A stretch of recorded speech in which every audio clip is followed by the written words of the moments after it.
जागृत जीवन जगुनी जिज्ञासा जागती ठेवूया जगती विषय असो स्थूलाचा सूक्ष्माचा देव वाखरी प्रगती पृच्छा करुनी साधू जिज्ञासेची तशीच परिपूर्ती देवकृपे सर्वांना लाभो इह पर दोहोत श्रेष्ठ गती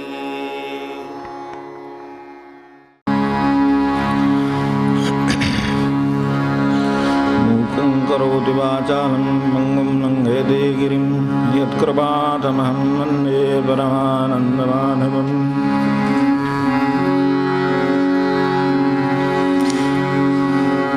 जागृत जीवन जगुनी जिज्ञासा जागती ठेवूया जगती विषय असो स्थूलाचा सूक्ष्माचा देव वाखरी प्रगती पृच्छा करुनी साधू जिज्ञासेची तशीच परिपूर्ती देवकृपे सर्वांना लाभो इह पर दोहोत श्रेष्ठ गती सद्गुरुनाथ महाराज की जय।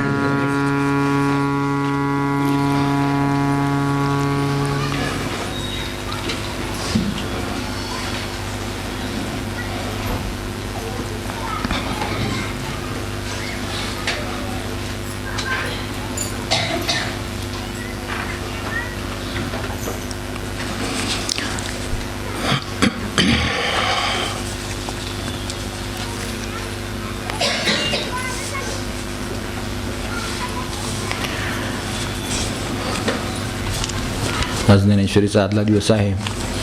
शिबिरातले आपलं काम अजूनही शिल्लक आहेच प्रश्नोत्तरांचं, तर ते यावेळेला आणखीन एकदा प्रयत्न करून बघूया संपते का, आणि नंतर पुढच्या शनिवारपासून त्यांची कृपा असेल त्यानुसार आपलं नेहमीचं निरूपण बोधवचन किंवा त्यावेळेला जे असेल त्याप्रमाणे सुरू. हे बरंच आहे. जिथे पूर्वी उत्तरं काही ठिकाणी येऊन गेलेत ते फक्त प्रश्न बाजूला ठेवतो, किंवा फार निकडीचे नसतील असं वाटतं तर ते ठेवतो. त्यात कोणाचा राहायला असेल तर नंतर त्यांनी मला सांगितलं तरी चालेल. मौनाचा व्यापक अर्थ काय आहे? आपल्याशी मागे बोलताना अशी चर्चा झाली होती की मनात विचार जसे येतात तसं नाम किंवा जप झाला पाहिजे. आज मी जपाच्या वेळेत कोणाशी बोललो नाही तोंडाने, पण जप चालू असताना मनात अनेक विचार मागोमागे येत होते. मन विचार करीत होते, उत्तरं ठरवित होते, विषय निकालात निघत होते, प्रश्नापुढे काही वेळा निरुत्तर होत होते, पण माळ चालू होती. हा मौन जप होतो का? नाम चालू असेल तर मौन जप होईल. मुळात आपल्याला माहितीच आहे की जप वैखरी जप, मग मौन, मग मौनामध्ये जप आणि विचार, आणि मग फक्त जप. आणि खरा मौन जप म्हणजे मौनच. असं क्रमाने जायचं आहे आपल्याला. आता यातलं किती काय जमते ते बघायचं. आता एकदम उडी थोडीच मारता येते आपल्याला, त्यामुळे क्रमाक्रमाने आपण जातो. त्यामुळे तसं असायला काही हरकत नाही की विचार येत आहेत ते मागोमाग जातात, पण विचार करत पण होतं. मागे आपल्याला याच्याबद्दल बोललो, त्यामुळे पुन्हा काय याच्यावर सविस्तर सांगत नाही. या गोष्टी पॅरलली चालू होत्या असं म्हणलेलं आहे. बरोबर आहे, आपण रस्त्याने जाताना सुद्धा पॅरलली लोक जात येत असतातच. ती काही रहदारी आपण थांबवत नाही. तसंच लोक आपण बाहेर पडल्यानंतर आपल्याला क्रॉस होणार, तसे आपण बाहेर पडल्यानंतर विचार आपल्याला क्रॉस होणार. तर हा रहदारीचाच मार्ग झाला आहे आपलं मन, म्हणजे अशी अवस्था आहे. त्याला काय करायचं?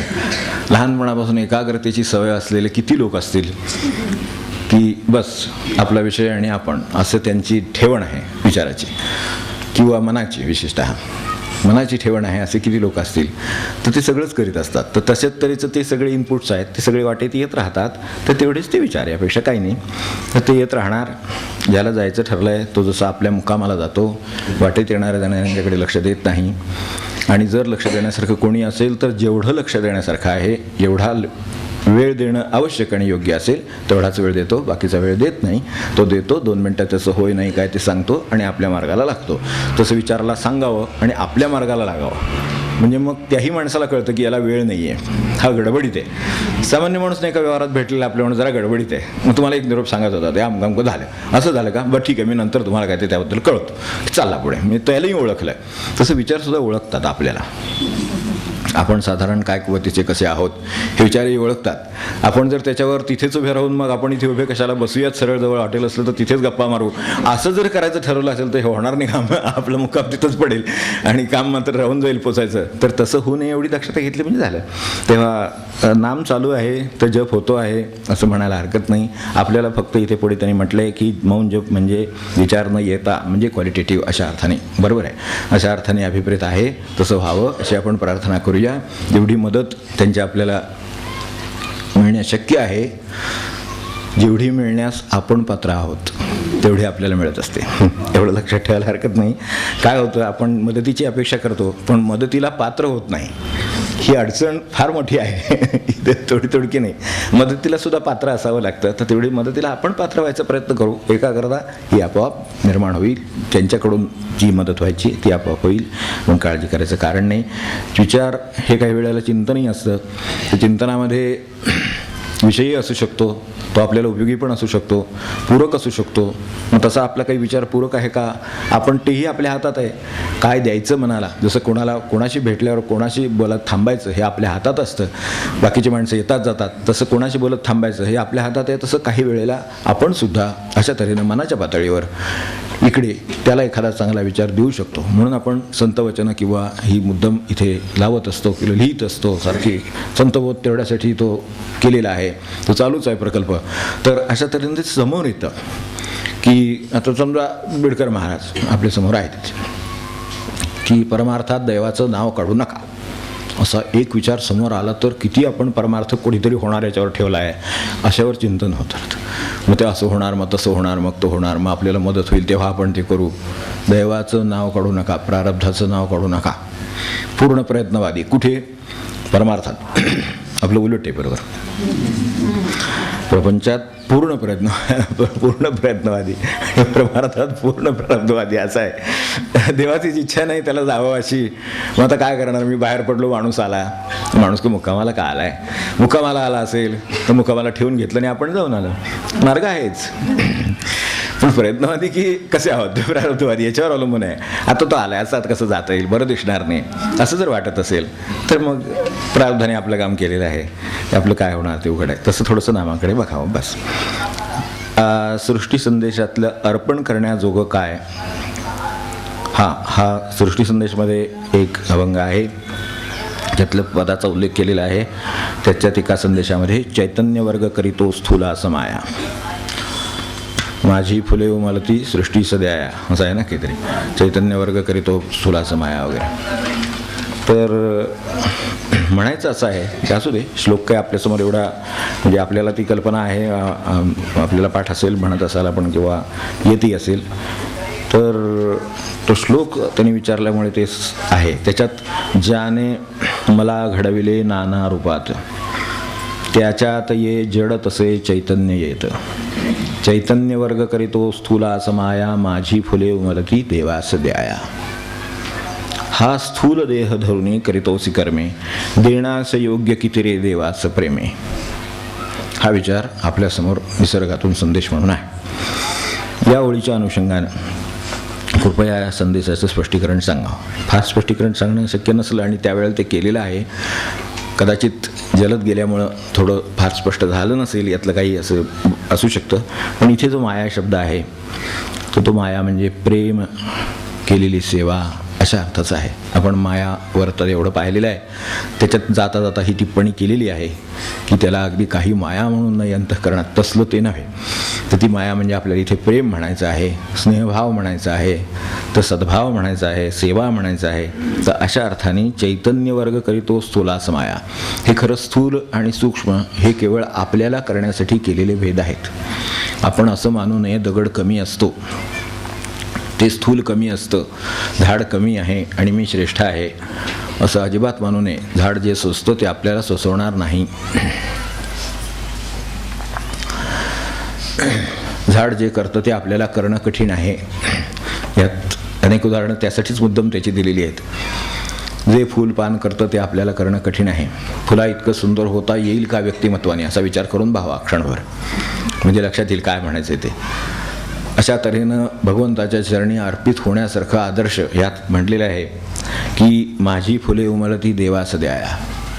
तेव्हा अशा तऱ्हेची माझ्या हातून काही कृती होईल का? कारण स्थूल आणि सूक्ष्म हा केवळ कळण्यासाठी भेद आहे. ते एकमेकांच्या जवळ अत्यंत जवळ असलेले विषय आहेत. स्थूल आणि सूक्ष्म हे आपल्याला वाटतात की हे स्थूल आहे, दगड म्हणजे स्थूल आहे. आता ह्यातलंच उदाहरण आहे, त्यांना स्पष्टीकरण पाहिजे म्हणून सांगतो. एक छोटं स्पष्टीकरण देतो पुढे जातो की आपल्याकडे झाड उगवतं. आता कसं आहे की पूर्ण स्थूल आणि पूर्ण चैतन्यमय असे आपण दोन टोकं धरू. ह्या टोकामध्ये चैतन्याचा हळूहळू वावर वाढत चाललेला आहे.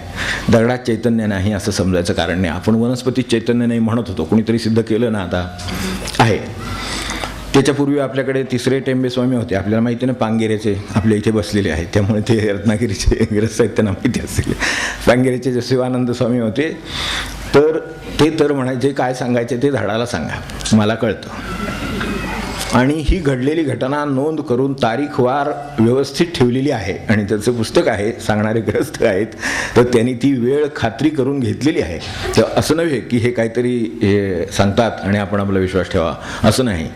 आगाशे नावाचे ग्रस्त होते, म्हणजे आपल्या लक्षात येईल की पुरेसे चिकित्सक आणि अत्यंत केस काढणारे होते, साध्या भाषेमध्ये सांगायचं म्हणजे. तर त्यांनी हे बसून उद्योग केलेला हा सगळा, की हे म्हणतात हे खरं आहे की नाही, खरं आहे की नाही, प्रत्येक वेळेला खात्री करून घ्यायची त्याची, ते टिपून ठेवायचं, वेळ वार सगळं काय म्हणले ते त्याप्रमाणे तिकडे काय घडलं. तर हे घडलेली घटना मी आपल्याला त्यांच्याबद्दलची सांगितलेली आहे, मग म्हणून सांगत नाही. पण जी गोष्ट झाडाला तिथे त्यांनी राजापुरात सांगितली, ती गोष्ट इकडे याना पांगिऱ्यात त्या क्षणी ते म्हणले की ते आज येणार नाहीत. असं कळलं. असं कसं कळलं? तर वायरलेस आली म्हणले.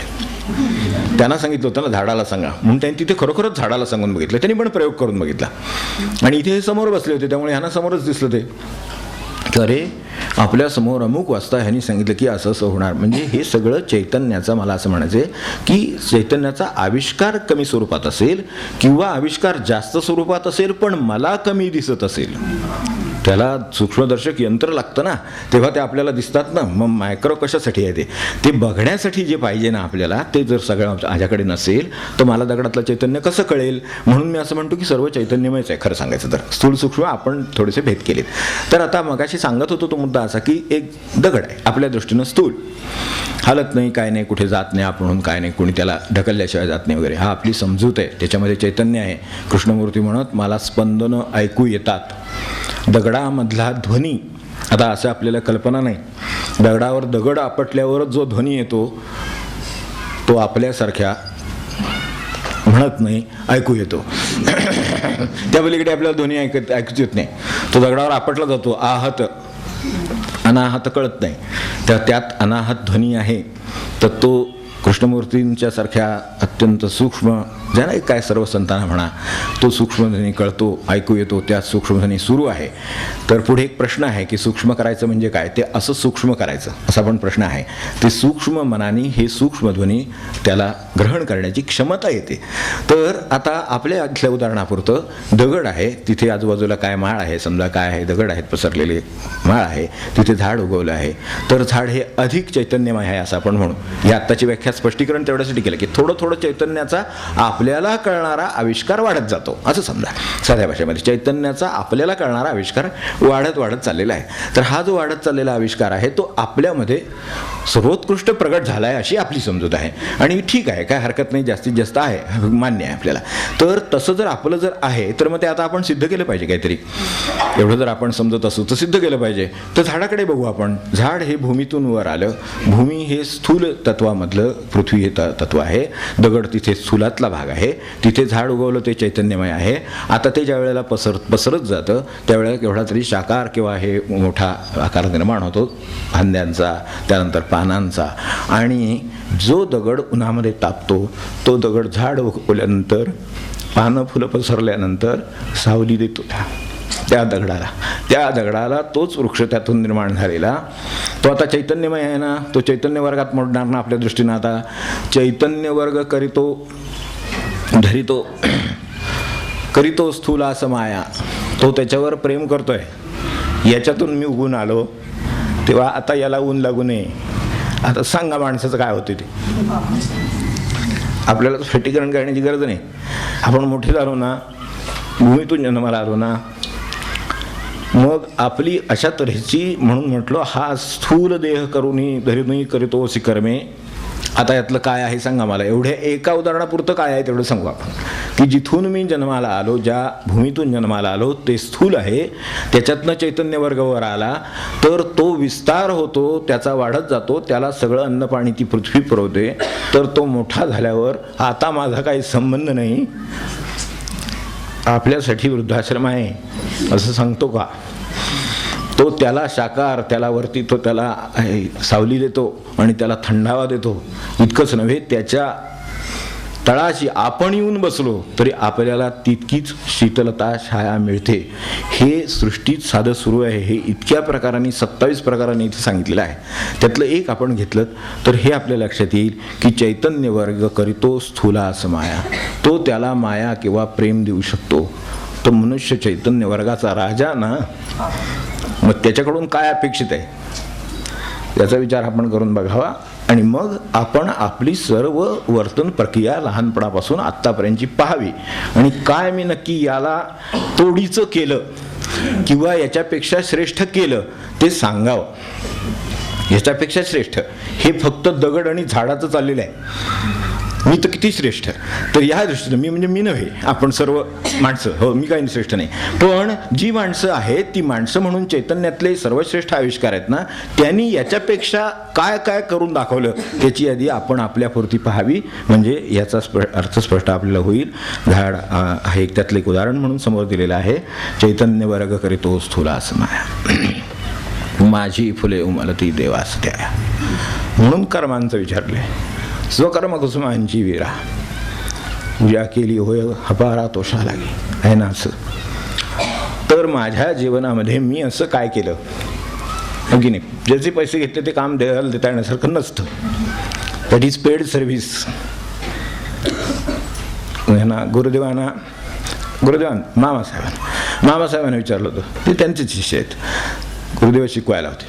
तर मामांना विचारलं होतं की ज्ञानेश्वरीचं मानधन काय घेणार. ठरवायला आलेली माणसं, आई विकायची नसते. आपल्याला कल्पना येऊ शकेल ही धारणा असलेले सत्पुरुष आहेत म्हणून जग चाल आणि ते असे बसलेले आहेत. तेव्हा हे काहीतरी चैतन्य वर्गाचं उदाहरण झालं. मग असं माझ्याकडे काय आहे की जे मी ह्यातून जे फूल उमललं आज माझ्याकडे, मला सांगा. देवाला जातो, पैसेवाला माणूस आहे, गरीब आहे, श्रीमंत आहे, काय आपल्याला कसली व्याख्या करायची ती करा, कोणते भेद करायचे ते करा. देवाला गेला, ठेवतो काय शेवटी? तुळशीपत्र. पांडुरंगाला काय प्रिय शेवटी? ठेवतो काय? आपण काय ठेवाल? ते पेढे आवडतायत का, काय मिठाई आवडते का, काय म्हणून ठेवाल? सर्वात जास्त काय म्हणून ठेवाल? सर्वात जास्त तुळशीपत्र, त्याच्या कालोखाल फुलं. मग आपण काय आणलं असेल ते. म्हणजे देवाकडे परतवारी अशी आहे. मग आता ह्या परतवारीत निसर्ग फूल निर्माण करू शकतो की जो मी जड समजतो तर मी चेतनांचा राजा आहे. मी काय निर्माण करतो की जे फुलाच्या पलीकडे आहे आणि परमेश्वराला द्यायला दुसऱ्याला सुद्धा आवडेल. दुसऱ्याला सुद्धा आवडेल. वास्तविक फूल मी उमलवलेलं नाही, फूल माझ्या अंगावर कुठं आलेलं नाही, तरी सुद्धा ते मला द्यायला, माझ्या भावना व्यक्त करायला मला फूल लागतं. सर्व ठिकाणी लागतं. देवाला द्यायला तर लागतं. आपल्याला आदर व्यक्त करायला फूल लागतं ना. मग ते फूल जे लागतं ते आपण निर्माण केलं का? ते दुसऱ्याने निर्माण केलेलं. म्हणजे त्याची निर्मिती इतकी उत्कृष्ट आहे की ती निर्मिती घेऊन मी चैतन्याचा राजा माझी भावना व्यक्त करतो. मी खाली आलो. बरोबर आहे ना? माझं म्हणणं काही चुकत असलं तर क्षमा करा. मला खाली यावं लागतं आणि जे निसर्गाने निर्माण केलं ते मला अर्पण करावं लागतं. म्हणून आपल्याला तानसेन आणि त्यांच्या गुरूंची गोष्ट माहिती आहे ना, तर तशी आपली अवस्था आहे. तर त्यांचं गाणं तिथे जावं लागतं ऐकायला देवासमोर. कर्मे इथे विचारले, हा स्थूल देह धरुनी करीतोसी कर्मे. देह स्थूल, त्याच्या साह्यानं कर्म सूक्ष्म आणि त्याच्यापेक्षा आपण चैतन्यमय. तर मग आपण असं काय कर्म करतो की हे कर्म आपण हे देतो. ज्ञानेश्वरी आज सर्वात श्रेष्ठ वस्तू म्हणून जर द्यायची झाली तर बाबा आधाराने काय द्यावं, तर ज्ञानेश्वरी द्यावीशी वाटते. ते निर्माण करून गेले. तसं काय निर्माण केलं की जे देण्यासारखं दुसऱ्याला सुद्धा त्याची भावना व्यक्त करायला फुलासारखं उपयुक्त पडेल. असं माझं कोणतं कर्म आहे याचा शोध आपणच घ्यावा. अशी माझी कोणती कर्म आहेत? मी माझ्या प्रपंचासाठी केलेली कर्म देवाला द्यायला लोकांना उपयोगी पडत नाहीत अजिबात. सुनेला द्यायला उपयोगी पडत नाही की नाही? तिला सुद्धा समाधान देऊ शकत नाही मुलगा, अशी अवस्था असते हो की नाही? अगदी साधं म्हणजे कर्मामध्ये अशी काय कर्म माझ्याकडे आहेत की जी परमेश्वराला देण्यामध्ये दुसऱ्याला सुद्धा आनंद होईल. त्याच्याकडे सुद्धा. माझ्याकडे तसं नाहीये. मला ते सृष्टीत जाऊन फूल घ्यावं लागतं आणि ते नेऊन त्याला अर्पण करावं लागतं की त्यांनी भावना समजून घ्यावी माझी. अरे वा, म्हणजे मी माणूस चैतन्याचा राजा, तो तिथे चैतन्याचा पुतळा, कैवल्याचा पुतळा, प्रकटाळा भुतळा, होय ना?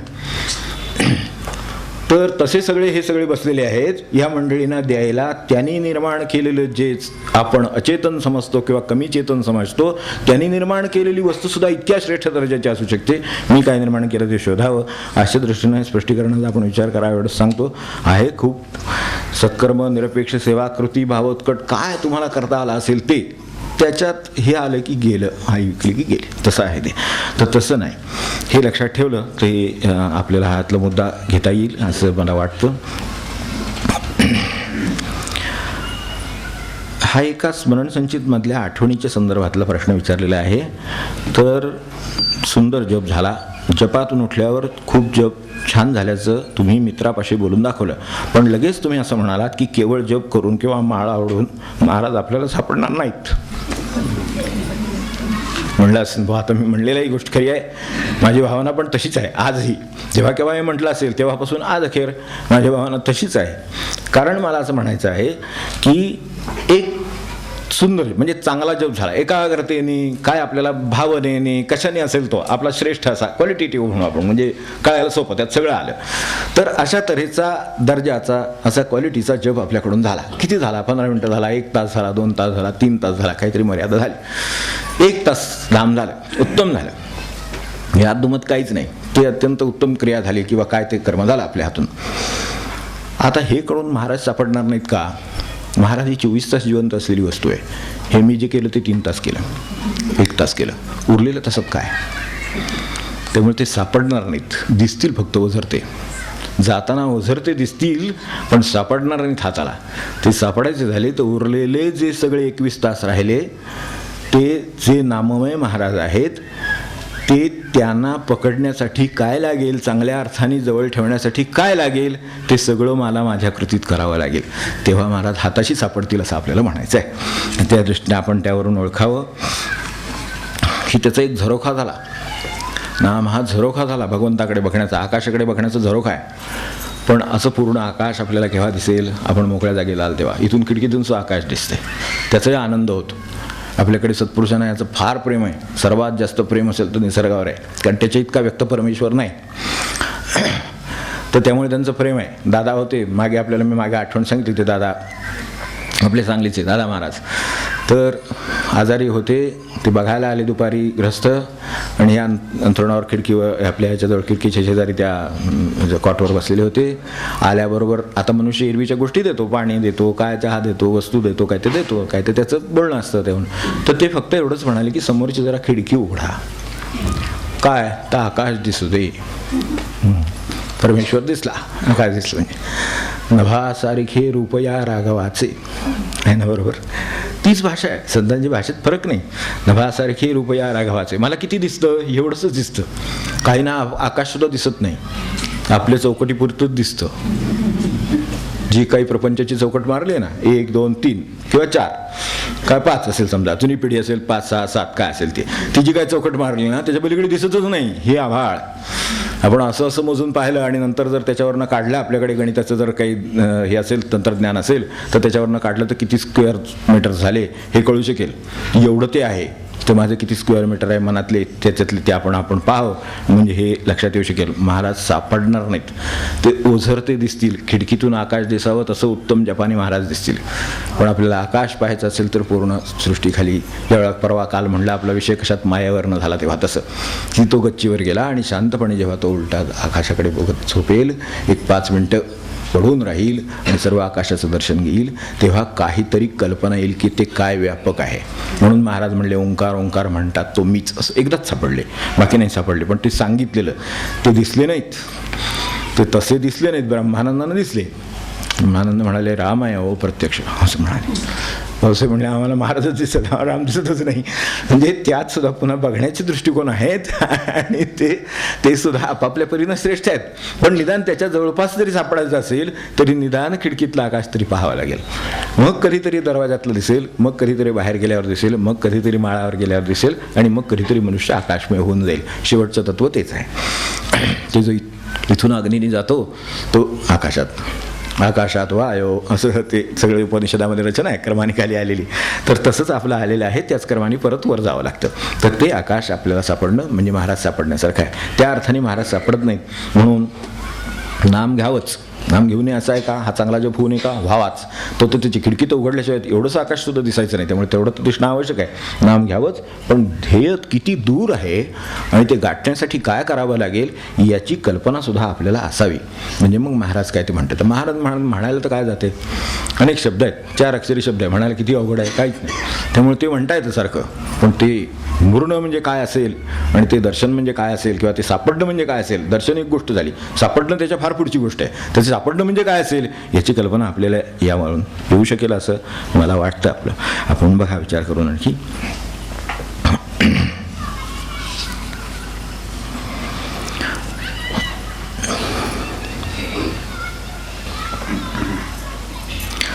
आपण कृष्णमूर्ती, निसर्गदत्त, रमण इत्यादी अनेक सत्पुरुषांची वचन सूत्र म्हणून डोळ्यासमोर ठेवायला सांगतात. नामसाधनेला आत्ता झालेल्या प्रश्नाला पूरक आहे. आधीच्या साधनेला पूरक अशा पद्धतीनं त्यांचा वापर करताना मात्र एक अडचण जाणवते. या प्रकारच्या सूत्रांचा अवलंब करताना निरीक्षण विश्लेषण करावं लागतं. तर नाम घेताना विचारांकडे दुर्लक्ष करीत नामावर मन एकाग्र करण्याचा अभ्यास करावा लागतो. पहिल्या प्रकारानं विचार किंवा बुद्धिगम्य असं काम केल्यानंतर अनेकदा नामाचं साधन निरस वाटतं, त्यात मन टिकत नाही.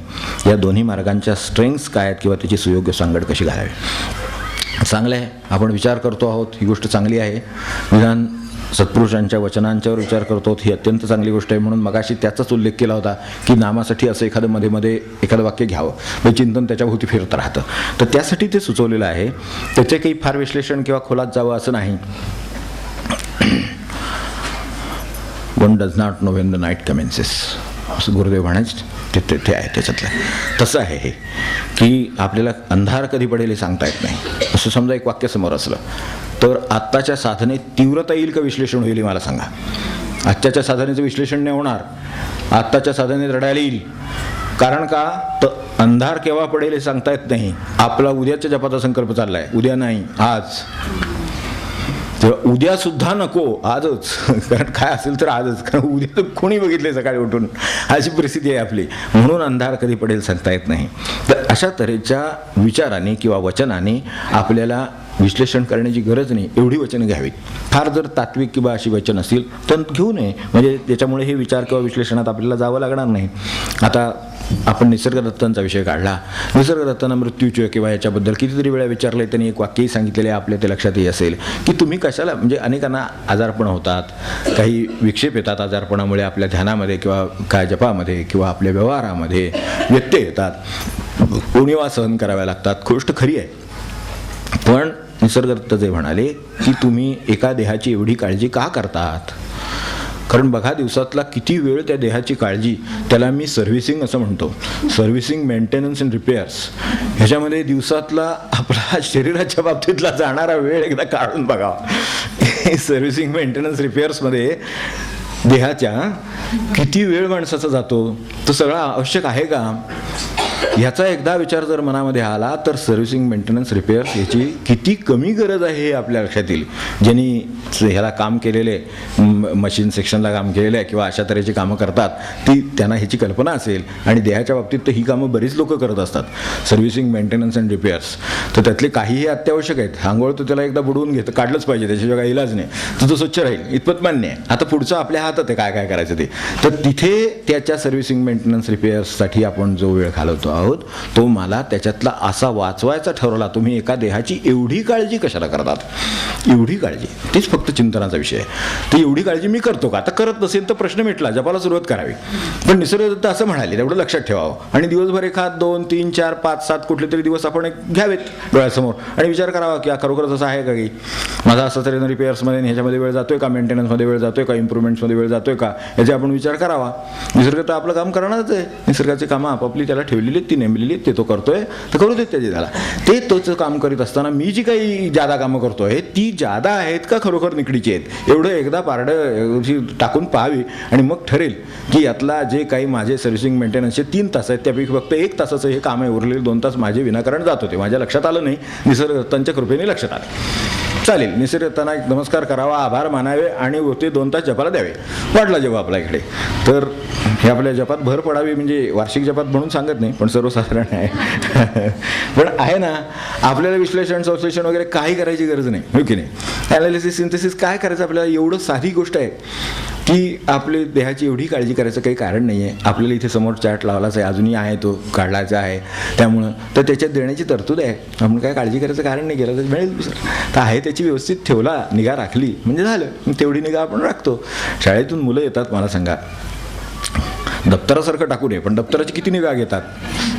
दप्तर ही टाकायची वस्तू आहे असं एक माझं अनेक वेळेला मत झालं. म्हणजे मुलांचं सुद्धा आले की नाही की शक्यतो दप्तर म्हणजे अडकवणंही तर जरा मध्यम मार्ग आहे, त्यातल्या त्यात कुठेतरी ठेवणं, अडकवणं हे खूप चांगली गोष्टी आहेत. पण अनेकांचे चपला आणि दप्तर ह्या सर्वसाधारणपणे आले की एकदम फेकून द्याव्यात.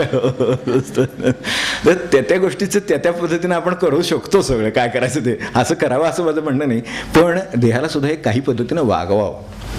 देहाला वागवता येतं, दप्तराला वागवता येतं, चपलेला वागवता येतं, तसं ते देहाला सुद्धा वागवता येतं. आपल्याला ज्याला वागवता येईल त्याला तो वापरता येईल, एवढंच म्हणायचं आहे. बाकी काय. मृत व्यक्तींचे फोटो घरात लावणं चांगलं नाही असं म्हणतात. काय कोण डोक्यात कोणाच्या काय घालून दिली सांगता येत नाही. आपल्या मृत आईवडिलांचे फोटो घरात लावावेत का अशी त्यामुळे शंका येते, बरोबर. मृत व्यक्तींचे फोटो घरात लावू नयेत असं म्हणतात. कोण म्हणतात मला नक्की माहीत नाही, पण आपल्या आणि हो हे मी ऐकले, पण मात्र हे अजून 2-3 ठिकाणाहून मी ऐकले. त्यार्थी नक्की कोणीतरी कोणाला तरी म्हणत असलं पाहिजे. आणि अशा गोष्टी खूप लवकर पसरतात आणि आपल्याला माहीतच आहे की त्यामुळं समजा काय वाईट होत असलं तर उगाच वाईट कशाला, त्याच्यापेक्षा ते आई वडील आता गेलेलेच आहेत, फोटोच लावले आहेत, त्यामुळे टाकून द्यायला काय हरकत नाही असं वाटतं. तसं होण्याची शक्यता आहे, असं होतं. हा प्रश्न 2-4 ठिकाणाहून हा ऐकलेला आहे. एवढी गोष्ट खरी, इथं आल्यामुळे आता त्याचं उत्तर द्यायला हरकत नाही थोडक्यात. पण एक नक्की की शुभाशुभाच्या कल्पना ह्या मोठ्या विचित्र आहेत आणि अनिश्चित स्वरूपाच्या आहेत, एवढं लक्षात ठेवायला हरकत. मुळात शुभ आणि अशुभ ह्या कल्पना आपल्या अमावास्या, पौर्णिमा आपल्याकडे नाही का, ह्या संतांनी तिथी पावन केल्यात. अनेकांनी सांगून अमावास्येला देह ठेवलेत, अमावास्या पवित्र करून गेले. हे आपल्याला माहिती आहे.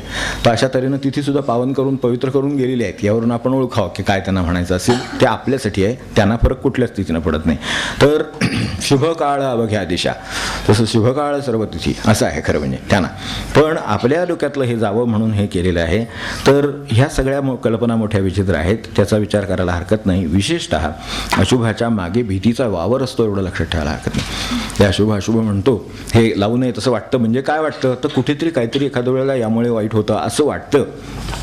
तर तसं ह्या भीतीपोटी आपल्या आईवडिलांच्या कृतज्ञतेसारखा, त्यांच्याबद्दलच्या कृतज्ञतेसारखा सद्गुण विसरून चालणार नाही एवढं नक्की. एवढं तरी खरं आहे. आपण सर्वसाधारण कोणाहीकडे बघून कोणीही ठरवावं की वडिलांच्या विषयीच्या कृतज्ञतेसारखा जो सद्गुण आहे त्याला आपण अंतरतो हे करण्यामध्ये, ते एवढं तरी नक्की आहे. म्हणून उपनिषदांची आज्ञा आहे मातृदेवो भव पितृ. सोडताना काय काय सांगितले त्याला? 4 आज्ञा दिल्या अगदी किमान. पहिल्या मातृदेवो पितृदेवो भव, मातृदेवो भव, पितृदेवो भव क्रमाने सांगितले. आचार्य देवो भव, काय जे क्रमाने आज्ञा सांगितलेल्या आहेत तर त्या उपनिषदिक आज्ञाच दाखवतात. देवो भव असं जिथे सांगितलेलं आहे तिथे काय प्रश्न येतो तर ते शेवटी काळ आहे. काळाच्या पडद्याआड व्यक्ती जाईलच. आपण राहणार आहोत का? नाही. मग ते राहणार आहेत का? नाही. म्हणजे ते कधीतरी कोणाच्या तरी वेळ ही कुठले तरी आजोबा असतील, कोणाच्या तरी पिढीत त्याच्या पणजोबा असतील, अजून आजोबा असतील तर पणजोबा गेले असतील, पण कोणीतरी गेलेला असेलच. मग त्याच्या दृष्टीनं ते पूज्य आहे, त्या व्यक्तीच्या दृष्टीनं वडील पूज्य आहेत, तर त्या वडिलांच्या दृष्टीनं आजोबा पूज्य आहेत. त्याने आजोबांचा फोटो लावलेला आहे. ते बरोबर आहे, कारण वडिलांची त्यांच्या आजोबांच्या म्हणजे वडिलांच्या विषयीची ती कृतज्ञता आहे. तर त्यांचं स्मरण होतं. त्याने आजपर्यंत लहानपणापासून केलेल्या उपकारांचं जे स्मरण आहे ते करण्यासाठी एक साधन म्हणून आपण सगुणातली माणसं आहोत, विसरू नये. आपण काही निर्गुण नव्हे एकदम. तर असे निर्गुणाच्या गप्पा मारण्यात काही अर्थ नाही. मला ज्या वेळेला विठोबाचा फोटो समोर दिसतो तेव्हाच विठोबाची आठवण येते. विठोबा मय वगैरे नव्हे, महाराज मय वगैरे नव्हे. आपलं ते म्हणतात नाममय महाराज मय झाले वगैरे, काय झाले नसतं. मय झालं असतं तर तू बोलायला राहायलाच नसता इथे, हो की नाही? सापडलाच नसता तुम्हाला, उलटा असं झालं असतं. तर तसं काही झालेलं नसतं. मग उगाच आपण म्हणण्यात काय अर्थ? आपण आपलं बोट धरून चालावं, सगुणाच्या बोट धरून. सगुणाचे आधारे निर्गुण पाविजे निर्धारे, अगदी स्वच्छ निकाल दिलेला आहे आपल्याकडे समर्थाने. मग तसा लक्षात ठेवला तर आपल्याकडे त्यांच्याविषयीच्या कृतज्ञतेला किंवा त्यांनी केलेल्या कृतींना काही उजळा मिळावा म्हणून लावलेला तो फोटो आहे. तसंच अशुभ वगैरे काही नाही. तर आपण अकृतज्ञ होऊ नये. ते ह्याच्या पडद्याआड जाणार, काळाच्या पडद्याआड जाणार, पण स्मृतीच्या पडद्याआड जाऊ नयेत. यासाठी ती तरतूद आहे. फोटो काय आहे? काळाच्या पडद्याआड तर मनुष्य जाईलच, पण स्मृतीच्या पडद्याआड जातो. तो जाऊ नये म्हणून वडिलांचं, म्हणजे हे वडिलांच्या बद्दल विचारले मृत व्यक्ती, उदाहरणार्थ मी वडील समजलो, आई समजलो. आपण काय म्हणत असाल ते आजी म्हणा, आजोबा म्हणा, काय जे ज्याच्या त्याच्या पिढीला आपण आई वडील समजू, आई वडील समजू. समजा ते गेले असतील तर त्यांचे फोटो घरात लावणं हे अशुभ वगैरे काही नाही. हे सगळं शुभ आहे. त्यामुळं ते आपल्याला त्यांची विस्मृती होत नाही. आणि एकदा विस्मृती झाली की पुढच्या सगळ्या अनर्थाला कारणं होतात. म्हणून आपण त्यांची स्मृती ठेवण्यासाठी तेवढं तरी करावं, अकृतज्ञ होऊ नये. आणि म्हणून हे वेगवेगळे श्राद्ध किंवा हे सगळे विधी श्रद्धेच्या भाग आहेत आणि ते आपल्याला प्रेरणा देणारे आहेत म्हणून ते घालून ठेवलेले आहेत. त्यातला आजच्या काळातला हा फोटोच आहे. चित्र काढत असतील आता फोटो ठेवतात, तर फोटो हे निदान मागल्या पिढीचे. आता ही क्रमाने जबाबदारी आहे. वडिलांनी आजोबांचा ठेवला असेल तर समजा वडील उद्या गेले तर आजोबांचा आपण काढला तरी चालेल, पण वडिलांचं ठेवणं त्या जागी आवश्यक आहे.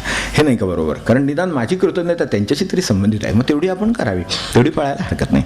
तर एवढी करावी. त्यामुळं आपली सात्विकता, आपली जी कृतज्ञतेची कृती आहे ती घडायला मला प्रेरणा त्यातून मिळेल आणि त्यासाठी माझ्या ठिकाणच्या सद्भावना वाढतील, म्हणून ते योग्य आहे असं मला वाटतं. आपण याचा विचार अवश्य करा.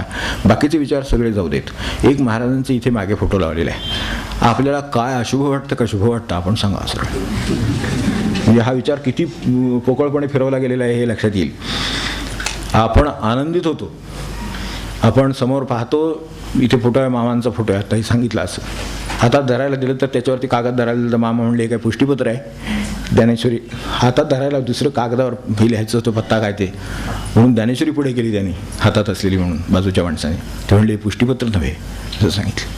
हातात धरायला कागद आपण घेत होतो काहीतरी पुष्टीपत्र आहे धरायला.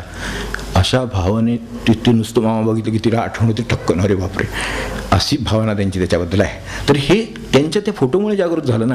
एकदम मला सगळं एवढं कसं लक्षात राहणार, एवढं का मी दुर्गुणात पक्का बसलो आहे, बैठक बसली माझी नाही. म्हणून मग आपण हे सोपं आहे ते करावं, म्हणून यासाठी आहे. असं एखाद्याला जर करिअर करायचं असलं तर त्यानं लग्न करावं का? लग्न नाही केलं तर चालेल का? आयुष्यात लग्नाची गरज कितपत आहे थोडंसं प्रत्येकावरच आहे हे अवलंबून, पण तरीसुद्धा एक सर्वसाधारण उत्तर द्यायला काय हरकत नाही. करिअर, आता करिअर म्हणजे काय इथपासून सुरुवात करावी लागेल. तर करिअर काही भौतिक आहेत, काही अभौतिक आहेत, हे लक्षात ठेवावं सुरुवातीलाच. त्यांना स्थान आहे, त्यातून सुखाची काही प्राप्ती होते, काही गंतव्य स्थान असतं, जायची जागा असते, तर ती प्राप्त होते. तर त्यासाठी हे करिअर करण्याची कल्पना आलेली आहे. आपल्याकडे ध्येयासाठी आपलं जीवन घडवणं याला करिअर म्हणतात. ध्येयासाठी आपले जीवन घडवणं ह्याला आपण आपल्या भाषेमध्ये करिअर म्हणतो. आता त्यांची भाषा करिअरची आहे तर आपण करिअरची भाषा वापरू. तर त्यासाठीची जी जाणीवपूर्वक वाटचाल तिला करिअर असं म्हणूया आपण. करिअरची व्याख्या करायची म्हणून, म्हणजे मग आपल्याला ते पुढचे सगळा प्रश्न सोडवायला जरा सोपा पडेल. आता एकदा आपली जाणीवपूर्वक वाटचाल ठरली की त्या वाटचालीला जे पूरक आहे त्याचा स्वीकार, जे प्रतिकूल आहे त्याचा त्याग, हे उघड आलं. बरोबर.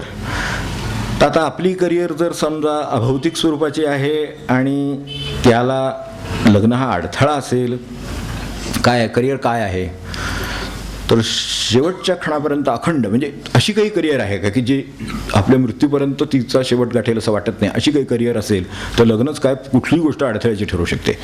म्हणून एखादा मनुष्य अशा तऱ्हेनं संन्यस्त होऊ शकतो. आपल्याकडे कितीतरी उदाहरणं आहेत, म्हणजे तसंही काही नाही आहे, त्याच्यावरती अवलंबून आहे असं नाही.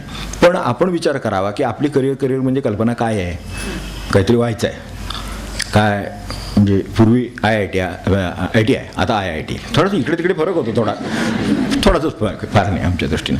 तर इकडचं तिकडे होतं. तर हे एवढं जे आहे ना, एवढं अशा करिअरच आहे. याच्यापेक्षा काय असायचं, अमुक एक व्हायचे, इंजिनियर व्हायचे, काय डॉक्टर व्हायचे, अमुक व्हायचे, काहीतरी अशी करिअर किंवा एखादं काहीतरी विशेष डे आमच्या काळामध्ये होतं डॉक्टरेटचं. तसं होतं, तेवढं एक करायचं म्हणजे झालं असं. तर तसं वाटायचं, मग तोपर्यंत नाही लग्न करायचं, ठीक आहे, कारण त्याला एक काहीतरी टाईम बाउंड प्रोग्राम आहे, ठीक आहे, 20 वर्ष चालेल, 25 वर्ष चालेल, 30 वर्ष चालेल. ते झाले की त्याच्यानंतर मग मात्र हा अडथळा उरत नाही, कारण तुमचं काय गाठायचं ते गंतव्य स्थान, काय जे प्राप्ती स्थान आहे ते सापडलेलं आहे. तर ते सापडल्यानंतर मग ह्या गोष्टी तुम्हाला अडथळ्याची, मग ते नाही केलं तर चालेल. गरज कितपत आहे, 2-3 प्रश्न एकातून उद्भवलेले आहेत. तर करिअर करायचं असेल तर त्या आड येत असेल तर लग्नाचा प्रश्न आहे, आड येत नसतं तर काही प्रश्न नाही. त्यांनी 25व्या वर्षी त्याची करिअर केलेली आहे, 30व्या वर्षी करिअर केलेली आहे, तो तिथून पुढे लग्न करेल. त्याला जर ते आड येतं असं वाटत असेल तर तोपर्यंत टाळेल, पण तिथून पुढे नक्की करेल. किंवा आड येत असेल तर त्याग, हे बरोबर आहे. हे सगळं आपलं जे ध्येय म्हणजे करिअर आहे ते गाठेपर्यंत. आता हे कदाचित 20च्या 30च्या 40च्या कशा वयाला साध्य होणार, हा प्रश्न तसा वेग असल्यामुळे त्याचं उत्तर थोडंसं असं वेग द्यावं लागतं की ते किती वयाची ही गोष्ट आहे त्यावर हे सगळं अवलंबून आहे. एरवी लग्नाला विरोध नाही, पुढे केलं तर चालेल, उशिरा केलं तर चालेल, काय ते ध्येय साध्य झाल्यानंतर केलं तरी चालेल, हे सगळं ठीक आहे.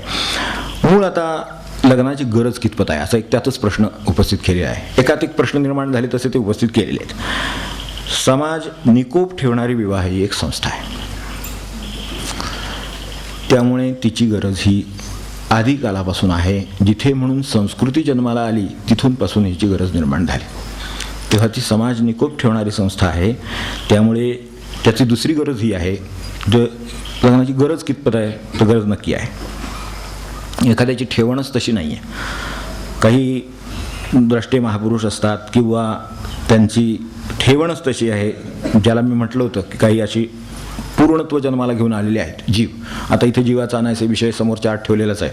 पूर्णत्व घेऊन आलेत, आणखीन काय मिळवून पूर्ण होईल असं त्यांना वाटत नाही आतून, अशी स्थिती आहे चित्ताची समजा. तर त्याला काही त्याची गरज नाही आहे. काहीतरी मिळवल्यावर हे जग पूर्ण होणार अशी ज्याची धारणा आहे त्याच्यासाठी लग्न ही निकोप आणि उत्तम व्यवस्था आहे, तिचा त्यांनी स्वीकार करावा असं मला वाटतं.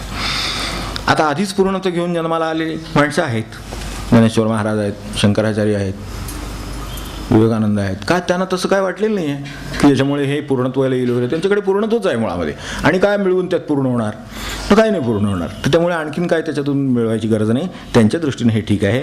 बाकी सर्वांच्या बाबतीत अगदी अलीकडे आपल्या इथे विनोबा आहेत, अगदी अलीकडे त्यांनी गरज वाटली, ठीक आहे. पण हे किती अशा तऱ्हेची महापुरुष किंवा अशा तऱ्हेची ठेवण असलेली पूर्णत्व जन्माला घेऊन आलेली माणसं किती असतील असा विचार क्षणभर करून पाहावा, म्हणजे लक्षात येईल की सर्व समाज व्यवस्था काय आहे आणि ती का ठेवली आहे. हे अशा तऱ्हेनं कुठेतरी 5% 10% लोक आढळतील, 95% समाजाला निकोप ठेवण्यासाठी ही व्यवस्था आहे.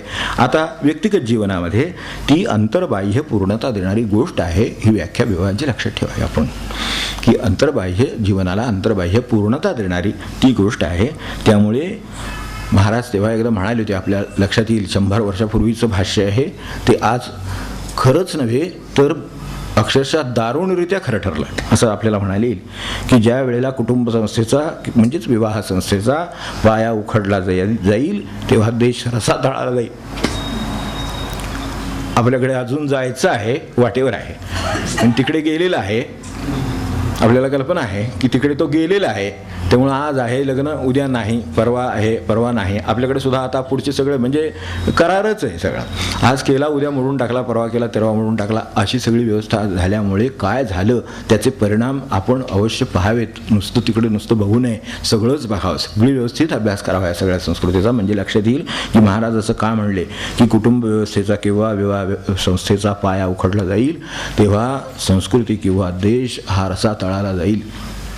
तर रसातळाला सांस्कृतिकदृष्ट्या कसा जातो याचे आपल्याला जर पाहायचं असेल तर काही नको, फक्त मुखपृष्ठ पाहावं पेपराचं, बस बाकी काय नको.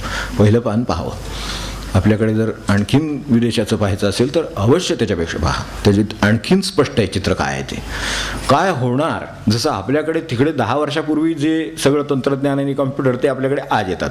तिकडे जेव्हा ते हे होतं, बाद होतं आणि त्याला मार्केट राहत नाही, त्याच्या पुढचं ते शोधून काढले असतं, त्यावेळेला ते आपल्याकडे नवीन म्हणून पाठवलं जातं. मग आपल्या गळ्यात बसलं की आपण ते घेतो आणि त्याच्यानंतर मग ते सांगतात की ते आता राहिलं नाही, ते आउट ऑफ डेट. मग ते त्यांचा जे आउट ऑफ डेट झालेलं असतं ते आपल्याकडे नवीन म्हणून येतं, मग ते आपण ते घेतो.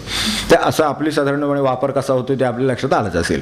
तर हे अशा तऱ्हेचं संस्कृतीचं झालेलं आहे, ते आपल्यापर्यंत लोण येऊन पोचलं आहे.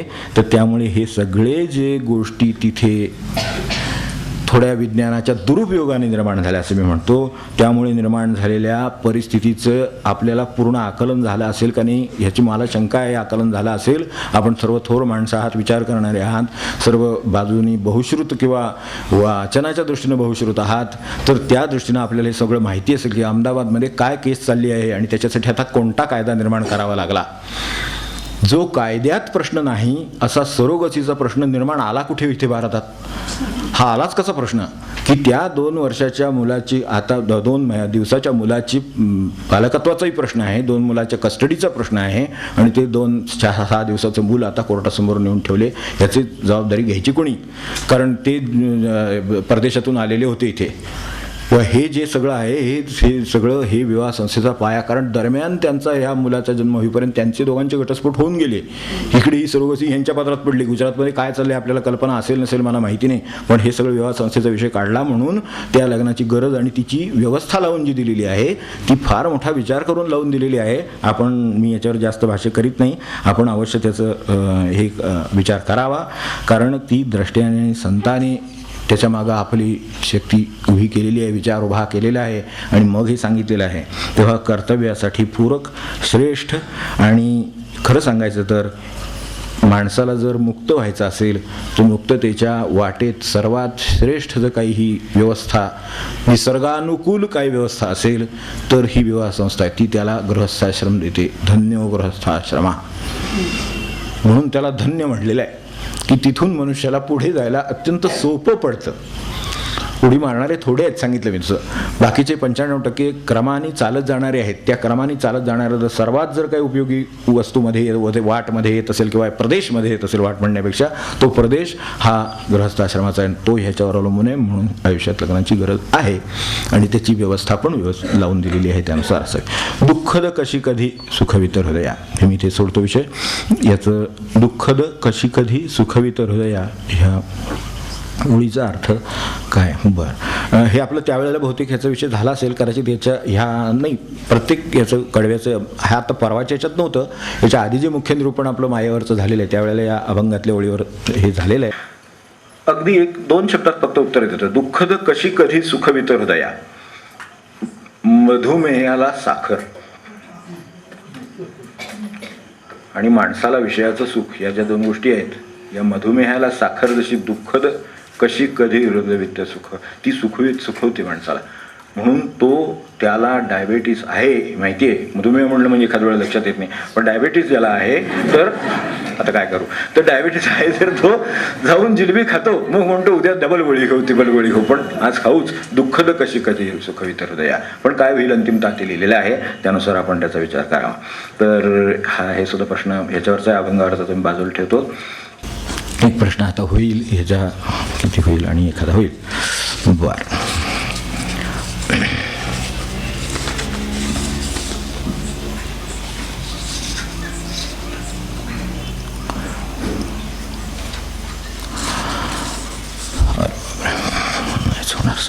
ठीक आहे, असू दे, होईल तेवढं घेऊ. देवाला मी सर्व इतर प्रश्न घेतो, उलट साधनेला धरून आहे, पण तरीसुद्धा व्यावहारिक दृष्टी देवाला प्रदक्षिणा का घालतात? काही देवांच्या 5, शंकराची इकडून अर्धी पलीकडून अर्धी असं का? मारुतीला 11च प्रदक्षिणा का? सर्व देव एकच आहेत तर प्रदक्षिणेत विविधता का असावी? आपण आत्ता जो प्रश्न विचारला त्यामध्ये मारुती आला, शंकर आला, निदान 2 तरी देव आलेले.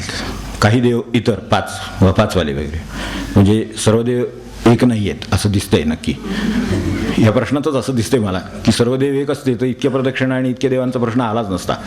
एवढाच आला असता फक्त की मी शंकराला जातो ना अर्धीच का घालतो, एवढाच प्रश्न आला असतं. किंवा प्रदक्षिणाच का घालतो, हा हेही ठीक आहे कदाचित. किंवा रामाला जातो एक प्रदक्षिणा घालतो तर प्रदक्षिणाच मुळात का घालावी असं विचारलं असतं. पण ज्या अर्थी हे विचारलंय त्याचाच अर्थ सरळ आहे की देवतांमध्ये विविधता आहे. तर देवतांमध्ये विविधता आहे हे आपल्याकडचं म्हणजे आपली अधोगती किंवा असमंजसपणा नसून ते आपल्या संस्कृतीचं सौंदर्य आहे. आपल्या विचारांचं आणि मूलभूत जे सत्य आहेत त्यांचं ते सौंदर्य आहे, त्यांचं ते संशोधन आहे. एवढं लक्षात ठेवा. आपल्याकडे सुद्धा ही विविधता का निर्माण झाली? मुळात देवांची विविधता आहे. मग प्रदक्षिणेचा प्रश्न त्याच्या पुढचा घेऊ आपण की ही विविधता आहे म्हणून हे इतक्या प्रकारचे आपण इथे 4 उल्लेख केले असतील, असे अजून 10 असतील, 100 असतील, 1000 असतील, काय असेल ते असेल. तर अशा अनेक देवामुळे गोंधळ होत नाही, भक्तामुळे होतोय एवढं लक्षात ठेवलं तरी चालेल. देव एक आहे ते मला पण मान्य आहे, पण मला शंकराचं सामर्थ्य वेगळं दिसतं, देवीचं वेगळं दिसतं, ते मला रामाचं वेगळं दिसतं, ते इतर कुठला देव असेल तर त्याचं बालाजीचं वेगळं दिसतं. हे काय सामर्थ्य आहे? ते विष्णू मंदिरात गेलो की वेगळं मला सामर्थ्य दिसतं. हे काय दिसतं? तर तसे रोल आपल्या पण आयुष्यामध्ये, आपलं आयुष्य कुठे एक सूर्य आहे. आपण म्हणजे म्हटलं तर चालेल, आपण लहानपणी लहान असतो एवढं तरी मान्य आहे की नाही आपल्याला. तरुणपणी तरुण असतो, म्हातारपणी म्हातारे असतो, प्रौढपणी प्रौढ असतो. म्हणजे हे सुद्धा आपल्यात विविधता नाही का, आपण एकच. पण तरीसुद्धा मग लहानपणी आपण ज्या देवांना जातो त्या देवांना तरुणपणी जात नाही, तरुणपणी ज्या देवांना जातो त्यांना प्रौढपणी जात नाही, प्रौढपणी जातो त्यांना म्हातारपणी जात नाही. कारण का त्या वेळची स्थिती वेगवेगळी आहे, त्या वेळच्या गरजा वेगवेगळ्या आहेत. त्या पुऱ्या करणाऱ्या आपण त्याच्या ज्या देवता बनवल्या त्या पण वेगवेगळ्या बनवल्या, बरोबरच आहे. कारण इथे जर विविधता आहे. बरं, हे एक झालं. आता घरात काही एकच माणूस आहे का? एकटा पुरुष घरामध्ये राहतो अशी काही परिस्थिती नाही आहे. घरामध्ये शिवशक्ती दोन्ही बसलेलीच आहेत. दोन्ही बसले तर काम होणार नाही, दोन्ही काम करतात असं म्हणून फार तर ते स्वयंपाकघरात काम करतायत, हे काय बाहेर घेर काढतायत वगैरे म्हणणं अवघडच आहे. पण समजू आपण उदाहरणासाठी म्हणून समजू की ते बाहेरचा घेर काढतायत घरातला आणि त्या घरात स्वयंपाक करतायत, असं आपण आदर्श चित्र रंगूया. तर असं चाललेलं आहे समजा. तर त्यामुळे कामं आहेत ना, 2 स्वतंत्र गोष्टी आहेत ना, या एक नव्हेत ना. हृदयाने एक असावं वगैरे वगैरे ते सगळं त्या आधी बरं का, नंतर हे लग्नाच्या नंतरचं मी हे वर्णन करतोय सगळं. तर त्यामुळे असं गृहीत धरा. आता ह्यात पुन्हा विचार करा क्षणभर की ह्यात सुद्धा पुन्हा लहान मोठं त्याचे. आता ही 2च माणसं एवढाच प्रपंच झाला का? मुलं बाळं आहेत, घरात बाळकृष्ण नांदला पाहिजे असं वाटतं ना, नांदला पाहिजे, बरोबर आहे. देवी नांदली पाहिजे, हो की नाही? ते देवी पाहिजे, तर बाळकृष्ण पाहिजे, म्हणजे हे सगळं पाहिजे. मग आता बाळकृष्ण नावाचा एक देव पण पाहिजे. आपल्याकडे जे देव काही ह्याच्यामध्ये प्रथामध्ये तो बाळकृष्ण आणि देवी बरोबर लग्नात देतात ना, बाळकृष्ण आणि अन्नपूर्णा. आता नुसती देवी, आता तसं काय कालीमातेपासून सर्व आहे म्हणून अन्नपूर्णाच देतात पण देताना. कारण जे लग्नानंतर त्याची किमान अपेक्षा म्हणजे अगदी किमान आता ही विविधता आहे काही योग्य आहे एवढं उत्तर मला नाही. किमान अपेक्षा आहे की पोटात तरी निदान की नाही 2 घास चांगले गेले एवढं तरी किमान अपेक्षा असते ना. मग अन्नपूर्णा द्यावी लागते ना. मग अन्नपूर्णेची उपासना आली ना, आली. म्हणून देवात विविधता आहे आणि ती योग्य आहे. कारण आपण विविध आहोत, आपले व्यवहार विविध आहेत, आपली समाजाची रचना विविध आहे, आपल्या गरजा विविध आहेत, म्हणून देव विविध आहे. हा एक प्रश्न आपण सोडवला त्यातला. आता प्रदक्षिणा आली. ती प्रदक्षिणा का आली? तर प्रदक्षिणा हा सेवेचा प्रकार म्हणून आली. पायी यात्रा कशासाठी आली? सेवेचा प्रकार म्हणून आली. ज्या माणसाबद्दल किंवा ज्या दैवताबद्दल, ज्या पूज्य व्यक्तीबद्दल आपल्याला नुसतं पूज्यता वाटून उपयोग होत नाही, काहीतरी करण्याची माणसाला आतून उर्मी आहे, ती चांगली आहे. उर्मी म्हणून वाईट असली तरी कृतीची प्रेरणा म्हणून ती गोष्ट चांगली आहे. कृतीची त्याला अपेक्षा आहे, काहीतरी करावं असं त्याला वाटतं. काही का आता मगाशी आपण फुलाचा विचार केला, देवाला गेलो, फुल घेऊन गेलो. समजा फुल घेऊन गेला आणि नाही गेला, देवाला काय फरक पडतोय? देवाला काही फरक पडला नाही. उलटं ते म्हणणं ती इतकी फुलं होतात ते सगळी बाजूला करतात काढून. आपण बघतोच की नाही? बघतो. तरी पण आपण नेतोच की नाही? नेतो. कारण मला माझं समाधान आहे ना की मी ते नेलं, देवाला अर्पण केलं, बरं वाटलं. असं वाटतं की नाही आपल्याला? मला काहीतरी दिल्यासारखं वाटतं. देवाला फुल दिलं, काय देऊन फुलं दिलं. आणि काही नाही, तुळशीपत्र आपला 9वा अध्याय आपला वाचनात आहे. शिळे सुकलेले पाणी चालेल, हो की नाही? मग तसं सेवेचे प्रकार आहेत. तर पायी का? तर मला काहीतरी झीज त्यांच्यासाठी सोसायची आहे. आपलं मनुष्य असेल तर आपल्याला त्याच्यासाठी काहीतरी झीज सोसावीशी वाटेल. आपण बघा विचार करून, आपलं मनुष्य म्हणून जर आपण कोणाला मानत असाल तर त्याच्यासाठी नुसतं आपलं मनुष्य म्हणून चालतही नाही. नुसतं आपलं मनुष्य आहे ते आपण म्हणतो ना, फार माझ्या मनात आहे, फार माझ्या मनात आहे, फार. तुमच्या मनात फार आहे हो, पण एक कपभर चहा दिलं तर बरं होईल त्याच्यापेक्षा. खरं आहे की नाही? मला सांगा, असं म्हणून नुसतं चालेल का? नाही चालणार. पाणी दिलं तर घोडभर बरं होईल असं वाटेलच का नाही? मग घोडभर पाणी दिल्याने त्याला तहान भागली, बरं वाटलं. काहीतरी कृती आल्यानंतर आपल्याकडे एखादा मनुष्य येतो, का शिष्टाचार ठेवले? तर मनुष्य बाहेरून आला की बसा. आता काय तो उभा राहू शकत नाही, काय वेळ जो चालू शकतोय तो अजून अर्धा तास उभाच राहू शकतो. त्याचं काम करायचं 5 मिनिटाचं असेल, तो उभा राहून निघून जाईल. तसं नाही, आपल्याला त्याची काहीतरी आतिथ्य धन्य गृहस्थाश्रम आल्यावर त्याला म्हटलं बसा. तर हे जसं आपल्या आतिथ्यामध्ये जसं सेवा आहे ही त्याच्यासाठी, मग आता त्याच्यासाठी लागणारी खुर्ची, त्याच्यासाठी लागणारं स्टूल काय असेल आपल्याकडे ते अगदी जाजम पट्टी काय असेल ते आपण करतोच ना. आपण त्याच्यासाठी कष्ट आणि ते आणतो ना. मग ते आणून ती सेवा पूर्ण, मग त्याला बसला की आपल्याला बरं वाटतं. मग आपण पाण्याचं भांडं नेऊन ठेवावं, काय पाणी ठेवावं, घ्या म्हणावं. ही जी आपली सेवेची, आता त्याला काय अगदी तहान लागलीच असेल असं नाही, पण आपलं देण्याचा प्रश्न आहे. मला द्यावंसं वाटते, त्याला तुम्ही दिल्यामुळे का होईना. आणि त्याला जरी नसेल तरी तो म्हणतो एवढी यांची भावना आहे, तर गोडभर पाणी पिईल तो मनुष्य. काय दोघांनाही चांगलंच वाटेल याच्यामधून, हो की नाही? ही सेवा आहे. तर सेवेला नेहमी काहीतरी, म्हणजे भावाला नेहमी काहीतरी करण्याची, कृतीची अपेक्षा असते. तर ती भावाला, आणि कृतीची जर भावाला जोड नसली तर घोटाळा आहे. भावाला कृतीची जोड हवीच आहे आणि त्याच्याशिवाय काय होत नाही. आपल्याला सुद्धा नुसता भाव आहे, मला अगदी नंबर यावा असं वाटतोय, हा भाव आहे मुलाला नुसताच, त्याचा उपयोग आहे का? तर नाही. कृतीची जोड आहे का? मग ते आपण म्हणतो ना त्याला की अभ्यासाची जोड हवी, तर ह्या भावाला अर्थ आहे असं आपण म्हणतोच ना. म्हणजे नुसत्या भावाला उपयोग नाही, त्याच्याबरोबर कृतीची जोड हवी. तशी ती कृतीची जोड देण्यासाठी जे वेगवेगळे प्रकार काढले, म्हणून पायी यात्रा शरीर झिजवलं आणि मग देवाचं दर्शन घेतलं. त्याला काय अवघड होतं का? पैशाने जाणं नाही. 50 रुपये दिले की गोंधळला जात आहेत, समजा काय 60 रुपये दिले की गोंधळला जात आहेत, पण तरी सुद्धा पायी गेले. का गेले? तर बाबा काहीतरी शरीर झिजवलं तर महाराजांना बरं वाटेल, वा एवढे कष्ट करून हा आला आणि नक्की काहीतरी प्रेम जास्त वाटेल असं आपल्याला वाटतंच की नाही स्वाभाविकपणे. तर ते सेवेचे प्रकार आहेत, त्यातला हा प्रदक्षिणेचा प्रकार आहे.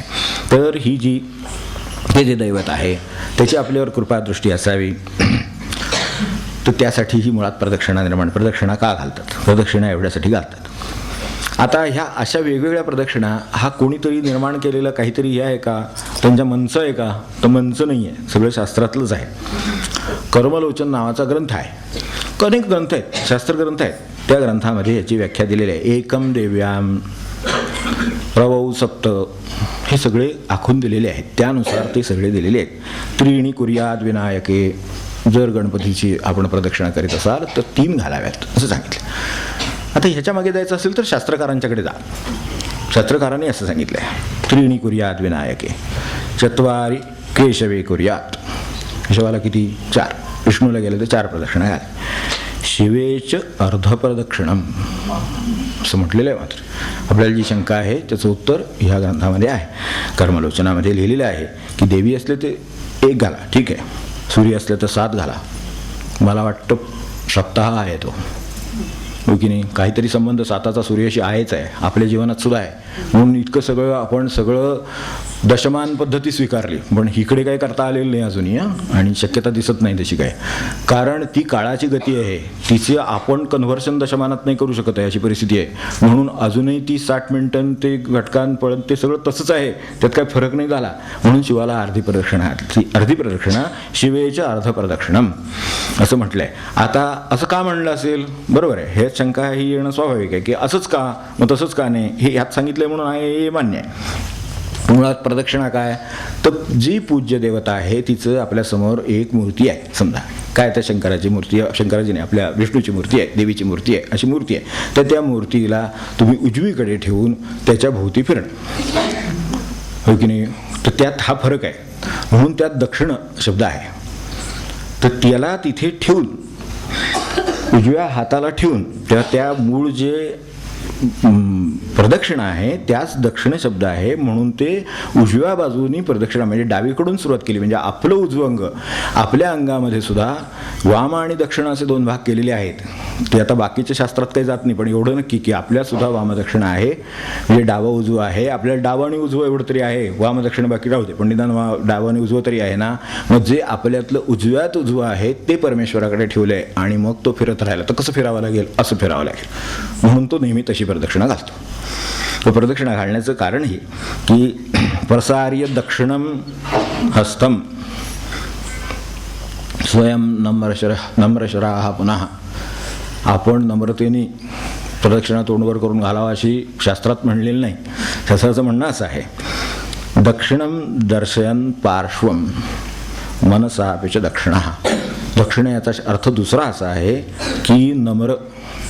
तेव्हा प्रदक्षिण म्हणजे अतिशय नम्र, प्रकर्षेन दक्षिण आहे तो अत्यंत नम्रतेने आपल्यातली जे उजव्यात उजवं आहे, म्हणून फूल सुद्धा देताना चांगल्यात चांगलं दिलं, आपल्याला चांगल्यात चांगलं मिळावं असं वाटतं की नाही सगळीकडे, चांगल्यात चांगलं मिळावं तर चांगल्यात चांगलं द्यावं, म्हणून उजव्यात जे उजवं आहे ते दिलं, म्हणून देवाची दृष्टी जाईल तर उजव्यावर जाईल, म्हणून उजवं आपल्याकडचं जे आहे ते दिलं. आता ते शरीरतः म्हणून दक्षिण बाजू उजवी आहे, म्हणून ती उजवीकडे ठेवून प्रदक्षिणा घातली, असं प्रदक्षिणेचा अर्थ आहे. तर आता मला सांगा, तिथे मूर्ती होत्या, तर शंकराच्या मंदिरामध्ये सर्वसाधारणपणे जे आता मोठे काय आता काही मंदिराचं स्वरूप असेल, पण मूळ आहे तिथे पिंडी आहे फक्त, शंकराची मूर्ती नाही. मग तिथे प्रदक्षिणाच कशी घालणार मुळामध्ये हा प्रश्न आहे.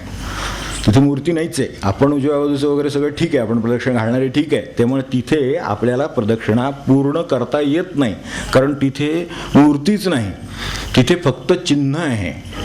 ते जे आपण जी पिंडी पाहतो किंवा मूळ हा जो शब्द ह्याच्यातला आहे तो खूण आहे, तो फक्त तर विश्व खूण आहे ती. ते लिंगदेह किंवा आपल्याकडे ते जे लिंगदेह मानला तो तशा तऱ्हेचा लिंग शब्द याचा अर्थ खूण. तर ती खूण आहे ती. तर ते विनोबा म्हणायचे ना त्याच्यातलं, ते आपल्या लक्षात असेल की ती एकाचं प्रतीक आहे आणि बाजूला टाकलेलं आहे ते शून्याचं प्रतीक आहे. त्याला फक्त वाट करून दिली पाण्याला. मग ती वाट पाण्याची पाणी तर तुम्ही घालणार, अभिषेक तर करणार, मग तो तुम्ही करणार ना, मूर्ती तर नाही आहे. मग ह्या खुणेवर तुम्ही अभिषेक करता, त्या खुणेचं पाणी जाणार कुठून, म्हणून ती वाट काढून दिली. तर त्याला आपल्याला जी वाट काढून दिली ती ओलांडायची नाही, म्हणून तिथपर्यंत जायचं मागे यायचं. ती अर्ध प्रदक्षिणात सांगितलेली आहे, पूर्ण करताच येत नाही. तिकडून पूर्ण तुम्ही करायची ठरवली तरी ती पूर्ण शिवाची प्रदक्षिणा कधी पूर्ण करता येणं शक्य नाही, कारण त्याची मूर्तीच नाही मुळामध्ये. शिवाला फक्त चिन्ह आहे, तर चिन्हाला काय प्रदक्षिणा घालणार, इथे चिन्ह आहे, आकाशाला प्रदक्षिणा घालायची, काय घालणार, एक आकाश आहे समजा, आपल्याला प्रत्येक गोष्ट, झाडाला प्रदक्षिणा घालता येते की नाही, येते, तर ते चिन्ह नाही आहे, प्रत्यक्ष मूर्ती आहे झाडाची. तसंच आकाशाचं काय आहे, आकाशाचं काहीच नाही, तसं शिवाचं काहीच नाही आहे, त्याची फक्त खूण आहे. तर ती खूण या पिंडीच्या रूपाने आहे. मग ती खूण ओलांडता येत नाही याचं भान असावं, म्हणून तिथं जायचं आणि मागे यायचं, तिथे जायचं परत मागे यायचं, आपलं एवढंच. आणि ती पूर्ण होत नाही याचं दुसरं उत्तर काय, तर ह्याला सोमसूत्री प्रदक्षिणा म्हणतात. म्हणून ही सोमसूत्री प्रदक्षिणा आहे, ही ती अर्धीच होते. कारण तुम्ही बघा की जाताना हे असं होतं आणि येताना उलटं यावं लागतं, म्हणजे डावं अंग दिसतं. हे जे प्रदक्षिणेचं मूळ शास्त्र आहे त्यात फक्त उजवंच अर्धच झालं, ते अर्धच राहतं, म्हणून ते अर्ध प्रदक्षिणाच होते. ते तिथेपर्यंत गेल्यानंतर ते जे आहे बाजूला नाली पाण्याचे जे काढलेला भाग आहे, पाणी काढायला सोडायला जी वाट ठेवलेली आहे, त्या वाटेपासून परत मागे आला मनुष्य इकडून तिकडे गेला, म्हणजे पुन्हा हा जो जातो तो उजव्या अंगाने जातो, पण अर्धात जाऊ शकतो, परत मागे येतो. तेव्हा एवढंच आहे.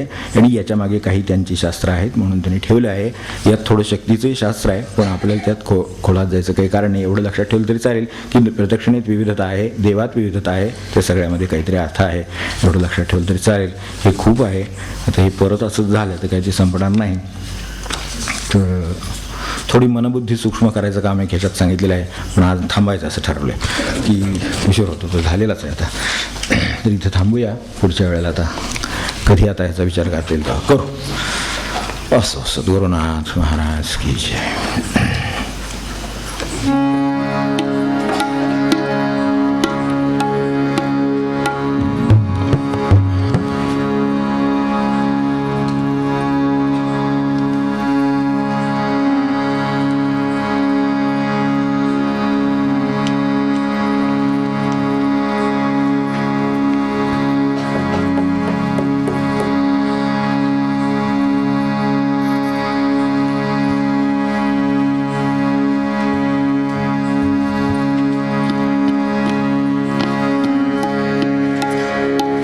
एक कडवं घेतो आता, उशीर झालेला आहे त्यामुळे एक कडवं घेऊ फक्त. बरेच दिवसात अलीकडे कृष्णदास महाराजांचं स्मरण केलं नाही, या निमित्ताने होईल. पान 299 पद 156.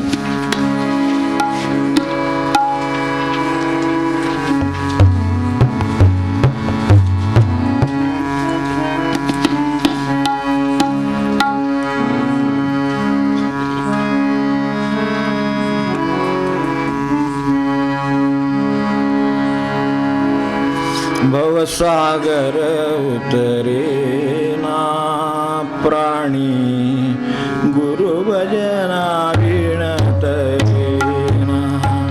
भवसागर उतरे ना प्राणी, गुरुभजना विणतरेना.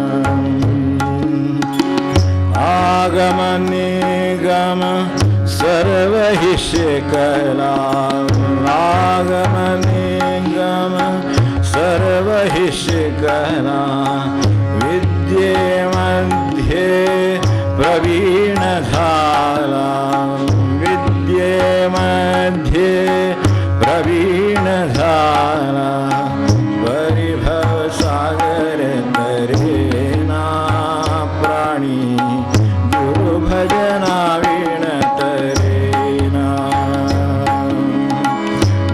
सागर उतरेना प्राणी, गुरुभजना विणतरेना.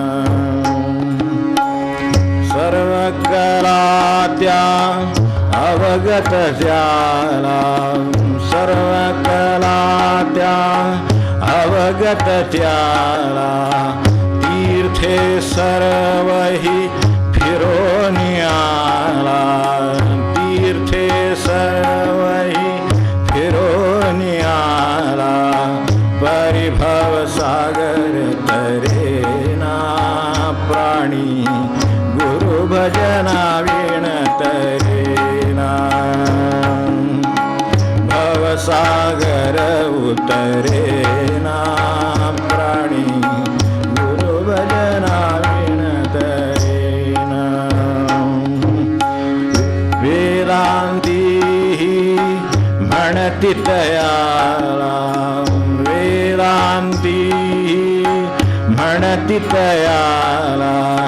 प्रसंग ओळखी झाली त्याला, प्रसंग ओळखी झाली त्याला. परिभव सागर तरेना प्राणी, गुरुभजना विणतरेना. भवसागर उतरेना प्राणी, गुरुभजना विणतरेना. गावे तिकडे वंदिती जाला, गावे तिकडे कडे वंदिते जाला लोकी धन्य धन्य गाईला लोकी धन्य धन्य गाईला व्यर्थ हो निशहाणा प्राणी गुरु भजना विण तरेना भवसागर उतरेना प्राणी गुरु भजना विण तरेना गुरु भजना विण तरेना गुरु भजना विण तरेना जानकी जीवन स्मरण जय जय राम